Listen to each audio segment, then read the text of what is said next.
I'm Ivy Cohn. Joining me in conversation are Carolyn Baker and Andrew Harvey. Welcome. Hello. Hello, Ivy. Thank you. Thank you. Both of you are prolific authors and speakers and helpers in this world. I think that, Andrew, your book, The Hope, Guide to Sacred Activism, and Carolyn's latest book, Dark Gold, are probably two of the more important things that have come across my path. And they're very related. Totally. Yes, yes. One of the things that constantly amazes me about our friendship is how deeply consonant everything that we do is. We do it in different ways with different personalities, but both of us know three things. We know that the world is in extreme danger. We know that most people are in tragic denial. And we know that there is a path to thrive with joy and with compassion and with service, even in these very extreme circumstances. So both of our work is dedicated to helping people seeing those three things and relating deeply to those three things. Mm-hmm. How did the two of you become friends? Well, actually, back in 2009, when I had published Sacred Demise, for some unknown reason, inexplicable reason, I decided to send Andrew a copy. And, Andrew says that he rarely reads books that people send him because they contain a lot of fluff and a lot of everything's going to be okay.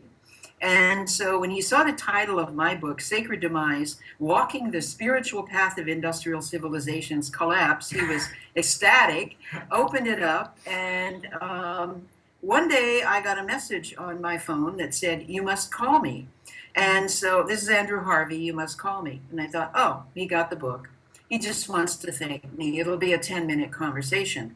And I was going down the freeway, the Interstate 80, on my way to Colorado to do a workshop there and possibly check out living in Boulder. And so I called him, and an hour and a half later, after I had pulled off of the freeway, we finished our conversation, and we've not stopped being fast friends since then. Wow. It was an extraordinary experience to read Carolyn's book, and I know it's been a great experience for many people. And if I had my way, I would put that book into the hands of every serious adult over the age of 18 on the planet. Because there is simply no clearer, no more sober or sobering or informative guide to what we're enduring than that book. It charts absolutely unmistakably the inevitable death of our unsustainable civilization, but it does so without hysteria, without panic, because it's written by someone who knows that it's possible to face the impossible, to remain sane, and to go on working and serving. In fact, who knows that facing this extremity is actually a gateway into deeper authenticity and more intensely grounded joy. And I could immediately sense when I read this book, not only how important Carolyn is as a writer, but that this way of approaching this extreme problem is the only way that can truly help people, because it avoids any extremes. Carolyn is giving an extreme message in a balanced, sober, grounded, loving, and joyful way. And that to me is a sign of her own inner maturity, but also a sign that the message comes from the divine. Because in my experience, messages that come from the divine are, on the one hand, extremely ferocious, in your face. They do bitch slap you awake, but on the other hand, they give you also the tools with which to deal with what you have to face. So the divine always comes with a sword and with a rose, and her work has a very definite sword, but also a very profound and very sweet-smelling rose, born out of her own deepest inner experience, because Carolyn's been through, as I've been through, the chasms of despair and apathy and paralysis and terror and absolute funk that so many people are in, and so everybody has to go through facing this material. But then through grace, through your own inner work, another level is attained. And that's the level that Carolyn is speaking to. And she's doing so uniquely. There's no other teacher on the planet who's speaking as forthrightly, as simply, as groundedly as Carolyn. And I'm very honored to be her friend. And I would call her my teacher. She has taught me so much, not only by the information that she's brought, but by the steady way in which she does her work. She is not lying down, and she's not in despair, and she's not screaming and beating the table, and she's not in panic. She's steady, and she's wise, and she's helping. And that's the tone, I think, that we all need to be able to strike at this moment. And I totally agree with you. There's a calm centeredness that, Yeah. that each of us, and Carolyn does it beautifully, as you just illustrated. You do it beautifully. And these are, people like you are. People would say about me, but I'm really trying. Well, I I think that calmness that comes from having dug down in and dealt with the yucky parts of ourselves and really faced Yeah. what's happening on the planet, that allows us to have that kind of calm centeredness in the midst of this horrible, horrible chaos and devastation. People out there in the world who are grappling with these things so desperately need that kind of a role model. Absolutely, and I think what they need are elders. And I hope that all three of us are now real elders. And real elders are always people who've dealt with a great deal of tragedy and loss in their own shadow, have understood that the world is a very complex place, and in our situation know that the world is also endangered, radically endangered, but who nevertheless go on with humor, and sometimes black humor, but a lot of humor and a lot of joy and a lot of calm and a lot of focus, because what we're hoping to model as elders is that as you grow into eldership, you become more focused in what you do, more concentrated in how you use your energies. And I would like to add something here about elders because, as I have said repeatedly, elderhood doesn't have a whole lot to do with age. It has to do with wisdom. Absolutely. And so we're going through a process right now externally that this is my perspective of the global crisis, that we're going through this external process that for thousands of years indigenous tribal people have gone through in terms of having a planetary rite of passage or an initiation. And so, back in those days, and still to some extent today, the elders would take the young people out at the age of puberty or approximately, and they would experience an ordeal that the elders would stay with them to experience. Purpose of this ordeal was to reach down, to be forced to reach down very deeply into the soul and find resources that the young person did not have. And that is what made them an adult, not they turned 13 or 14 or 16. And so because we have put that tradition aside, because we haven't understood that initiation is really in our DNA, Right. that as human beings, there is something in us that requires it. So with industrial civilization, we've sent that all away. Oh, that's just tribal foolishness. That's superstition. What I believe is happening is that we are now understanding that this global crisis is compelling us into that planetary initiation in which we're going to have to all reach down deep and find something within ourselves that is greater than the rational mind and the human ego. And let me tell you something, folks, we're not going to find that on Facebook or in chat rooms or by talking with each other about the latest doomer information. We're going to find that by going inside and doing very, very deep spiritual work.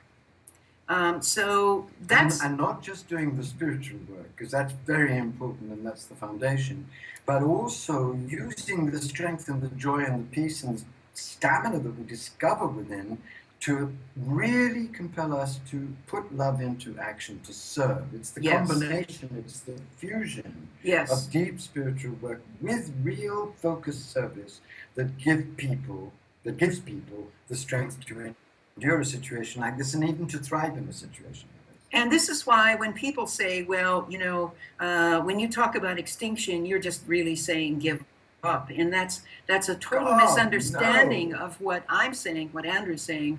What I'm saying is that, no, we don't put on our favorite pair of pajamas, go into the bed and cover our heads with the covers. What we do is we say, okay, so the species is probably going extinct.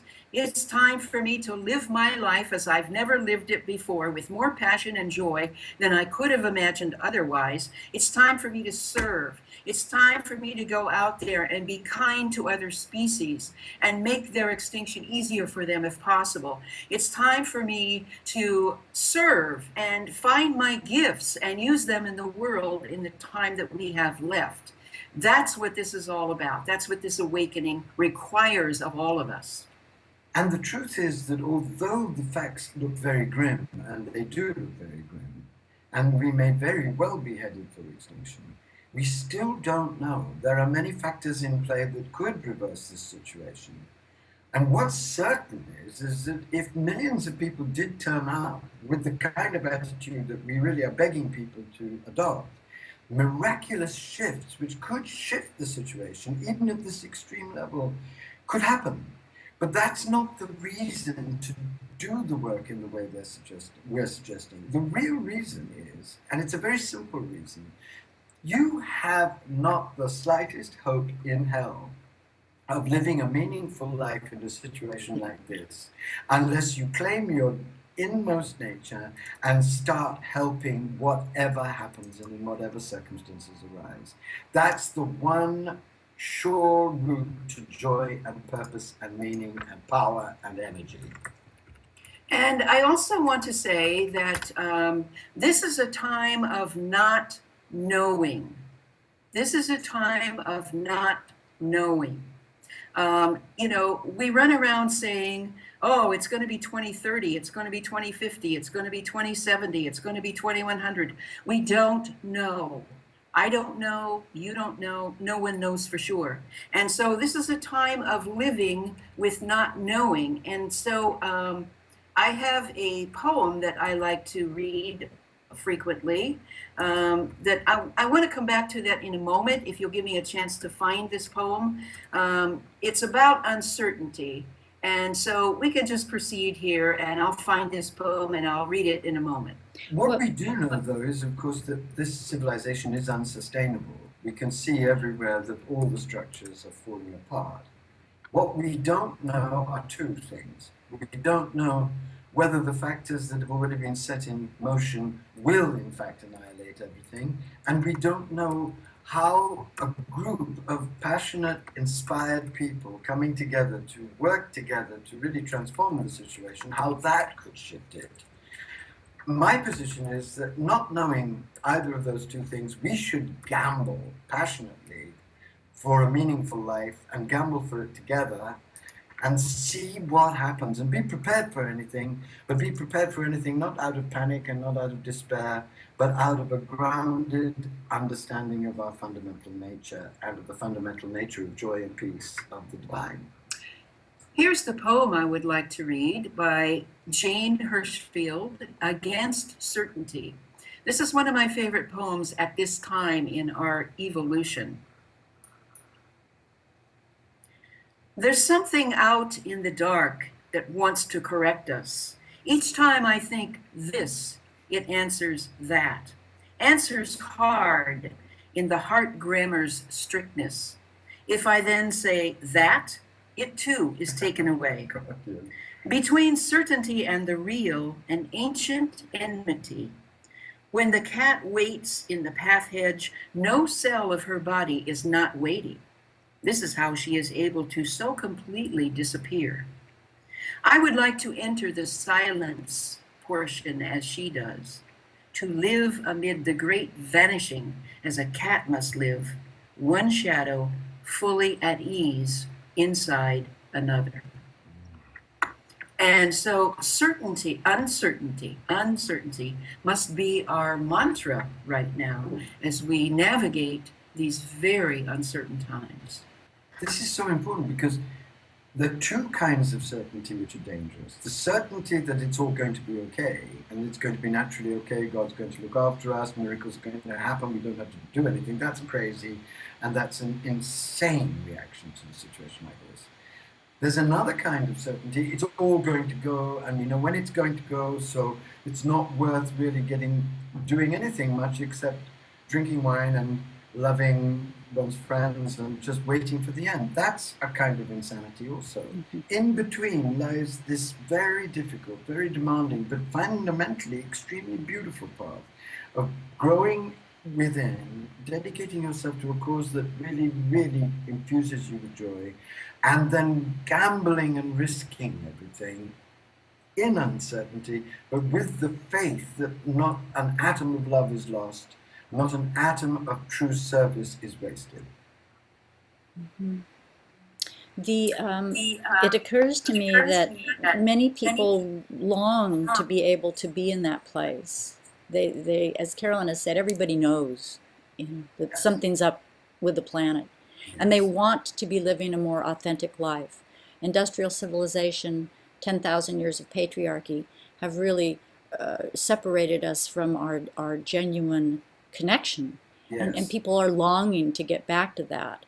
And so giving them tools, actual handrails to be able to find that place, Yes. to, you know, even if, Andrew, the extremity of the situation results in most life on the planet being eliminated during this extinction event, all the more reason All the more reason to be as completely fully human and in our deep connection, you know, in a deep compassion for those around us. Recently, Carolyn was speaking with Charles Eisenstein, and he said something that I thought was very interesting, and you have said very similar things, Andrew, that there is a great effort at delusion that is being made in order to avoid seeing that the old story is no longer working. Everything in our culture is conspiring to keep us in this delusion, because the powers that be, the powers that control our culture, want this delusion to be true, or if they know that it isn't true, want us to believe that it's true so that they can keep on siphoning off all the money and all the power to them. What would you suggest, Carolyn and Andrew, that people can do to, well, you in your work you do it all the time, your written work, to peel away that delusion factor, to actually be able to see what is occurring? Well, you can't see it. You can't let yourself see it unless you have the tools to deal with the emotions that come up. Right. And so you were talking about handrails, and I sometimes call them grab bars, you know, so that you don't slip and fall. So there are 3 particular books that I've written: Navigating the Coming Chaos, Collapsing Consciously, and Love in the Age of Ecological Apocalypse, which are chock full of tools and practices that people can use.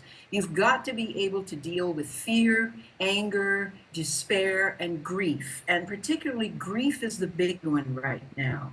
You've got to be able to go into these emotions, learn the tools of how to navigate them, be with them, not allow them to destroy you, befriend them, and work with them as real tools like hammers and nails, in order to really be able to look. And then you also have to have support.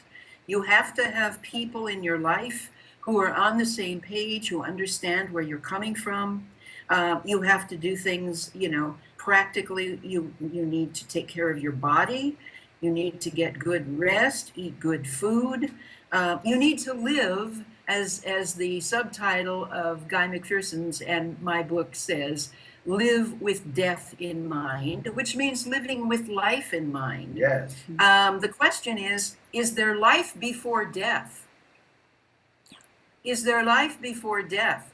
Do you want to just, as Andrew was mentioning a moment ago, say, well, it's going to all happen by 2030, so I'm going to eat, drink, be merry, and screw my brains out and have a wonderful time? That's not going to be a wonderful time. No, that's not a wonderful, that's right. Or do I want to really discover, maybe as a result of this crisis, for the first time in my life, a deeper level of humanity and what it really means to be alive on this planet? Carolyn, I'd like to ask you if, the grief, and it is a huge, huge piece of this, because not only do we have our current immediate personal grief, but as Andrew and I, about a year ago, had a moment of talking about the undealt with, unexpressed grief of multiple generations that we are also each of us holding. So it's a very important thing to The crisis itself, the horror of the crisis is radiating an immense amount of grief to everyone. exactly.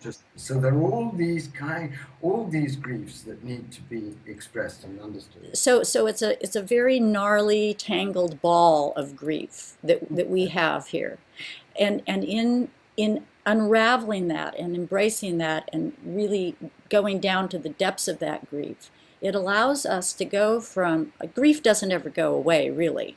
Right. I mean, and there are grief points in my own life that I actually go back and refresh myself with that deep feeling, because it helps me to carry forward. But in really getting down into those depths of the grief that we have here, then we can move from grief to grace. And if we don't really embrace the grief and deal with it, how can we move into the grace? Because you Well, can't. You can't. You absolutely And cannot. you can't discover real joy either. It's not simply that grief is a gateway into grace.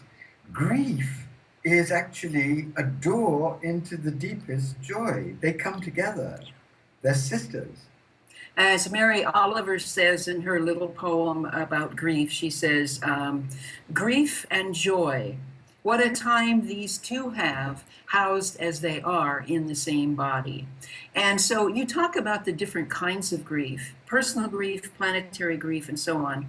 My friend Francis Weller has written a wonderful book called The Wild Edge of Sorrow, in which he talks about the 5 gates of grief, ranging from very personal losses to planetary grief.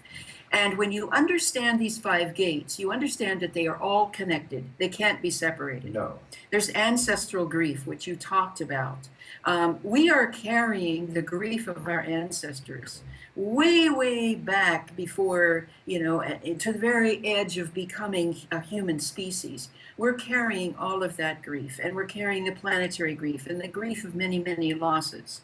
But we can do conscious grief work Together. and that's much of what my work is about, is how we can do conscious grief work together. You can't do it alone. You have to be supported. And this can happen. And what people tell me all the time, whether they're working with me one-on-one or whether they're attending one of my grief workshops, people are always saying, I feel so much lighter.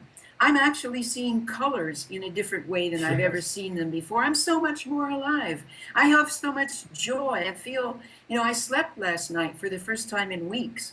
And so, there are so many fringe benefits of doing grief work that make us more alive and more joyful, more loving, and more compassionate.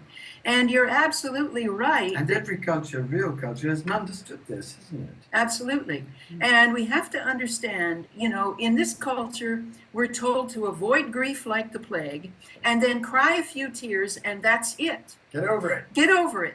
And the truth is, here's a wonderful quote that I saw recently on Facebook. I don't know who wrote it, but, it's very simple. Grief never ends, but it changes. It's a passage, not a place to stay. Grief is not a sign of weakness nor a lack of faith. It is the price of love. And let me tell you, when you consciously grieve, you are expressing one of the highest forms of love a human being can express. Absolutely. Mm-hmm. St. Francis said, love suffers like a bird sings. And that is one of the most wonderful and complex phrases you can imagine. You can't have great love for a human being or an animal or the world without suffering what happens to that human being or that animal or that world. Would you not have the love and just exist in a flat, grey stretch of being? Or would you accept that loving anything involves accepting grief? grief and love, grief and joy come together. And our culture is pathetically limited in its understanding of this dance of opposites, this paradox that's at the center of human life. Mm-hmm. It doesn't give us the tools to deal with it. But thank God we don't have to rely on this culture's understanding of anything, because we have, through grace, still intact the great wisdom of the ancient cultures, the indigenous cultures, the great wisdom of the mystical systems, the wonderful practices that they've evolved over many years. And all of this wisdom is now available to us at this moment of our greatest difficulty. And that's what Carolyn's and my work is about. In different ways, Carolyn brings psychological and the spiritual, I bring the mystical. And combining the psychological and the spiritual and the mystical and the political is the way forward, to bring all of these modalities that help us really understand the paradoxical nature of reality and really become strong enough to face the extremity and then to react from a place of divine peace and joy and calm and stamina. Those are the keys that we can use to open the door of our time. That reminds me of a beautiful thing that you said during a seminar that you did about a year ago, where you said chaos, horror, destruction, these three powers are just as holy as joy, order, and peace. And, and in Brian Swim's work in The Powers of the Universe, cataclysm is just as integral as radiance. And, all of these powers, if you will, are present at all moments, and they all flow in and out. You're not ever in one isolated place. And I think that this is an important point for our listeners, is that you're never in one of these states of being in isolation. They merge in and out of each other. And it would be actually death if you were. Because if you were fixed in anything, becoming couldn't flower new possibilities. Possibilities are born out of this death-rebirth dance. It's very extreme, it's very demanding, but it's the law of the universe. Rumi says somewhere, one day in your wine shop, I drank of the wine and I threw off the robe of my body, and I knew, drunk on you, this cosmos is harmony, creation, destruction. I am dancing for them both. Because when you're initiated into that harmony, you realize that what creates that harmony is the dance of opposites, and that all of the aspects of that dance, including the most terrifying ones, are equally holy. They're all part of this great revelation that is reality. So the two of you have been holed up working on a new adventure together. Yes, we have. Delightfully. You want to just tell us a little bit about it? Sure. The working title of our forthcoming book is called The Return to Joy, Vibrant Living in a Flatline Culture. And so we're going to start talking in the very beginning about what is joy. Because most people in this culture don't have a clue what joy is. They think it's happiness. They think it's going to Disneyland. They think it's the Super Bowl. They think it's getting a new boyfriend or girlfriend, or a promotion, or, taking a really exotic vacation. They don't understand what joy is. There's a price to be paid for joy. It doesn't come free. We have to do some work in order to experience the fullness of joy. And there are many, many things in our culture that sabotage our experiencing joy. We're going to talk about those. What are these barriers that keep us from experiencing the fullness of joy, which is our birthright? And our nature. And who we are at our real core. So this is going to be a book that, people might be gravitating toward it because it's about joy, and that sounds really groovy. And it's also a book of how do we really experience and hold this joy in our lives alongside the possibility of extinction and the turbulence that we're going through right now. So we're really thinking of writing a book in 3 parts. The first part announces the fundamental truth that all the traditions have always known. And there are 2 sides of this truth. The first truth is that ultimate reality is knowledge being bliss, as the Hindus say, Satchit Ananda. Final knowledge, final being final bliss, all together in one overwhelming experience of the perfection of God. The other truth is that the ultimate achievement of the human being is to mirror this ultimate truth in their mind, in their heart, and in the actions that they're prompted to do. And you can see someone like the Dalai Lama as an astounding example of someone who knows the full facts of the horror of everything, but who is living relentlessly and beautifully from an achieved mental, spiritual, emotional, and physical alignment to the central truth of the universe. So we announce the reality of reality at the beginning. Then the second part is a very grueling, very unsparing look at all of the multiple saboteurs of these truths in our reality. We've created in our world a masterpiece of dangerous, depressing illusion and destruction. And that masterpiece is dedicated almost, perhaps even consciously in certain ways, to annihilating our access to this radically empowering joy.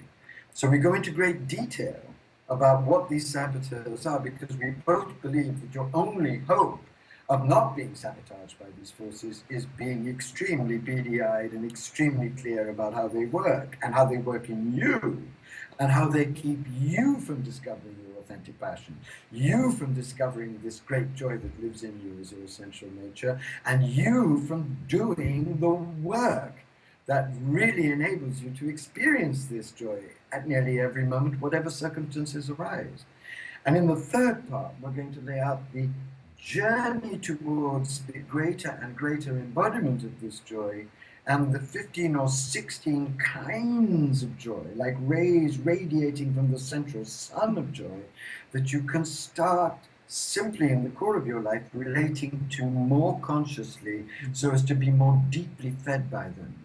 And so again, it's a training manual in a way, because joy is the result of a massive training. And again, it's providing lots of grab bars, lots of tools for us to learn how to do this. I mean, what else is there to do in this time that we have left? Whatever that is, if that's 5 days, 5 years, or 500 years, you know, what else is there to do that is more fulfilling and meaningful than this? Well, joy is very different than happiness, and I think that that happiness factor that is so prevalent in our society and is thrown at us in 100,000 different ways is very intentionally to keep us away from the reality of deep, eternal joy. Absolutely, yes, absolutely. Because people who have discovered this source within themselves are not manipulable, they're not controllable, and they're not going to buy versions of joy that are sold in the marketplace which have nothing to do with the authentic nature of joy. Joy is something that radically springs you free of the world as it's constructed, springs you free of the seduction of the illusions that have been sold in the boiling bazaar of fatuity that is our civilization. So of course they don't want us to discover that we are joy, because then we won't buy all the rotten goods in the decaying bazaar. Well, that's 12 votes for getting some joy happening all over the place. You know, radical joy. Yeah. Radical joy. And you know, I just want to, while we're on that, while we're using that word radical, I just have to say that word really needs to be clarified. Yeah. Because right now, in the culture that we're in, radical has been perverted and debauched into being synonymous with terrorism or being anti-American. The word simply means going to the root, okay? And so this has nothing to do with politics or radical fundamentalism of any kind. The real fundamentalism that we're needing to deal with in the inner world is the fundamentalism that says, well, these narrow fundamentalisms of, we absolutely know when we're going to go extinct. That's fundamentalism, we don't know. Or these fundamentalisms of science, you know, or there's only one way to do this, or whatever it is. There's so many fundamentalisms when you look at it. Right. And they're all trying to prevent us from reaching this expansive joy, this sense of freedom. And you know, you can be, this is what people don't understand, is that it's possible to experience joy even in very dire situations. And you look at the people who are great heroines and heroes of culture. We were talking about the Dalai Lama earlier. We're talking about Nelson Mandela. We're talking about Jane Goodall, Malala, and many others who have suffered enormous. Viktor Frankl, who wrote the wonderful book Man's Search for Meaning, talks very clearly about experiencing joy in Auschwitz. And I'm not talking about happiness, but that he was able to tap into that deep core of joy within himself in the midst of this horror. That's what joy really is. And we're going to write very deeply and clearly about that. Well, having a relationship with that joy and the work that it takes to get to the place Yes. where one can solidly be in their joy, that eternal space, is what is going to stops. It's not as if you work, and then you get to a place where joy is just springing up endlessly. Oh, no. You're always going to be threatened by these saboteurs and these shadows, but you have tools to deal with that, and also you know that they are, in their fundamental nature, illusions. They're not the reality. That's the great message of the mystical systems, and that's the great discovery that any human being who's willing to do the work will be graced. And it's perhaps especially in a time like this, because this time is a wonderful acid bath for all the illusions that prevent human beings from really grasping their eternal nature and the joy that springs from it. That's how I experience it. And that was exactly where I was going with that, Andrew. I read your mind, because my joy gives you my clairvoyance. There you go. What are you going to say? That in order for us humans at this time to be able to withstand what's coming, I mean, to withstand what's happening right now already, but what's coming is so much more horrific, and is already that horrific in many places on the planet. The Western industrial civilizations have not been touched yet in the way that other places. It's still well stacked. Oh yes. TM works, but this is temporary. But it's very temporary, and we are facing some extreme situations. And if one has done their personal work and connected with that eternal joy factor, they are much better positioned to be able to be of service, to stay in compassion. And there's going to be endless points of helping people and being in compassion and being of service. I mean, the list goes on and on and on, and we're going to be called upon to do things that we have no idea. Yes. But I don't think it's just going to, I think one of the things that Carolyn and I are trying to stress in this book, of course it is doing your personal work, and of course, but we have to do this together. We need to be sustaining each other, both in the rituals of grief that we need to continually clear this anguish that would otherwise paralyze us, and to come together to sustain each other in rituals of celebration and of joy, so that we can be continually refueled from the source of the creative power of the universe. We need both, and we must end this fantasy that we will be able to cope in any way with what's coming down and what will come down from a personal level. We can only do so in sacred relationship with each other, in what I call networks of grace, groups of people who meet together to sustain each other and to act in compassionate ways in their communities.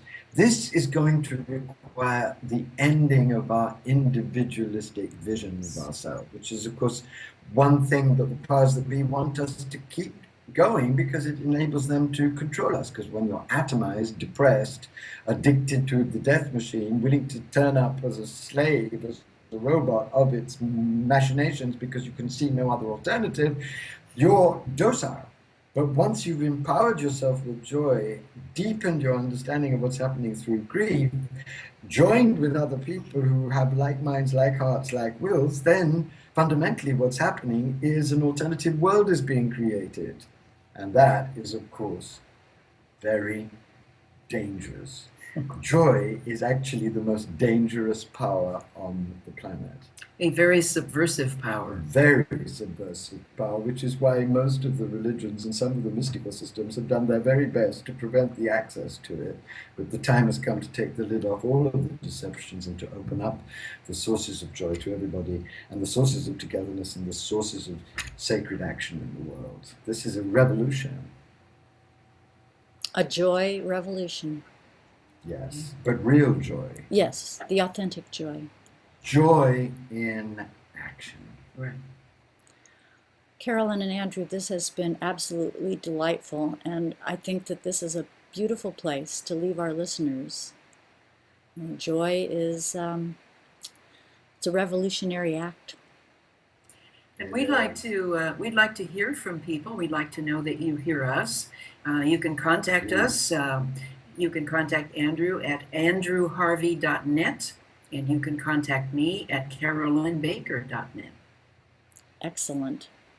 And I encourage all of our listeners to do that and take advantage of the beautiful work that you have created in your service to humanity, who had best be paying attention to the rest of the living critters as well at this time. Yes, absolutely. Well, if anyone can teach you joy, it's the living critters. If only we paid attention to the radiance of their embodiment, we'd be so much wiser and so much more aligned with the truth of the universe. That's why I have the center of my house is my cat, because she is the one who teaches me every day how to rejoice. Yes. So in that rejoicing moment, I think we will wrap this up. Thank you both so very, very much. Thank you, Ivy. I'm Ivy Cohn, and we've been sitting with Andrew Harvey and Carolyn Baker in conversation.